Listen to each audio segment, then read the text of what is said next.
All my life I've heard stories of Leonidas. I can't believe I'm finally seeing where history was made.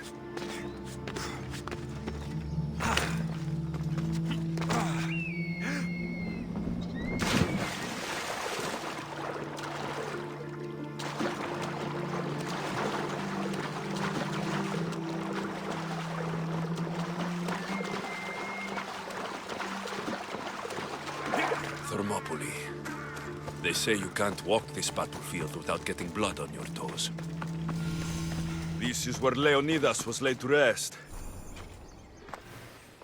If you close your eyes, you can hear them. Their final war cries. before every last one of those brave Spartans perished. Their voices were silenced that day, but their story will be sung for an eternity.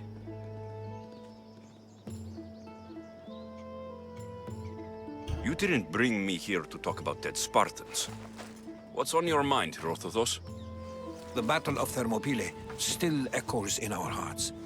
But to stand here is to feel it in your bones. There's nothing here but ghosts. My concerns are with the living. Hold out your spear. My spear? What for? I need to know something.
Herodotus!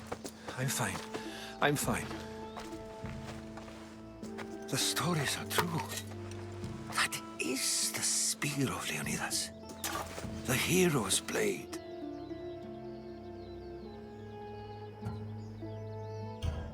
Where were Sparta's allies? The Spartans weren't alone in facing Xerxes and his hordes. Many from across the Greek world were armed and ready to fight alongside Leonidas and his 300.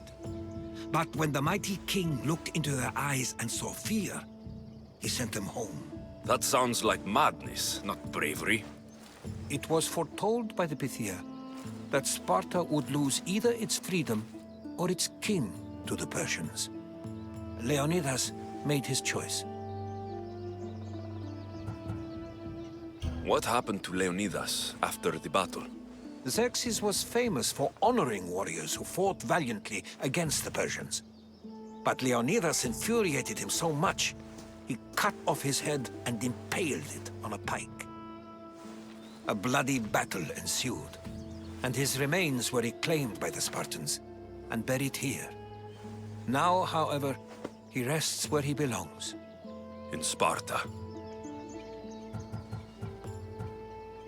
What happened to the traitor, Ephialtes? King Xerxes paid him well, but treachery breeds treachery. A contract was put on his head, and he died as he lived. A coward.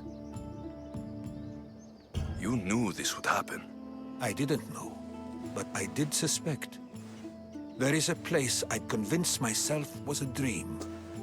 Until now. A peculiar structure on the island of Andros. Mysterious shapes carved in stone. Like nothing I've ever seen. You want to sail to Andros so you can show me shapes? In my travels, I heard whispers of an ancient civilization. A people who came before. Your spear and that place are connected. You mentioned the people that came before. Who are they? They were not gods, but they lived far longer than any mortal, and were far more intelligent. I've seen carvings in caves, strange symbols that suggest it was this ancient civilization that created humankind, and provided them with fire. But Zeus blamed Prometheus. Yes. Well, perhaps his eagle has been feasting on the wrong liver. The spear awakened to you, Herodotus. I trust you. You understand. I will do everything in my power to help you find your mother. I promise. But first, we must sail to the island of Andros. I'll meet you at my ship.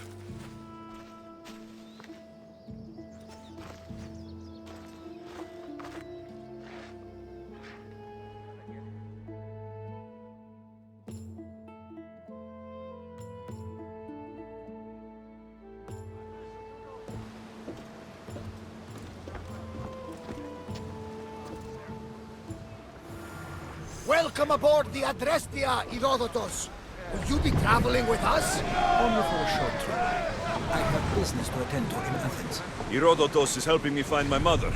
Seeking help from the gods has put Herodotus on your path, just like they put you on mine. They work in ways beyond our comprehension. All we can do is follow their lead. You could be right. Herodotus and I share enemies too. Like in Pinor. He was part of a very powerful group called the Cult of Cosmos that controls the Greek world, the Oracle. Control the Oracle! Impossible! Apollo would not allow that! Now they're looking for my mother. I need to find her before they do. And I believe they will hurt others who oppose their views along the way. Why, Hermes? The Oracle lost to corruption, and now this cult! Do we know who leads them? I don't know for sure, but I think it might be my sister. Your sister? By Zeus, your life is complicated. Tell me about it. But don't you worry. This cult of Cosmos now has 3 new enemies. And one of them fights like Athena and shits thunder like Zeus. We'll bring the wrath of the gods down upon them. Is he always this positive? Always. That's why I like him. Poseidon, carry us to Athens. First, we need to go to Andros. To Andros, then.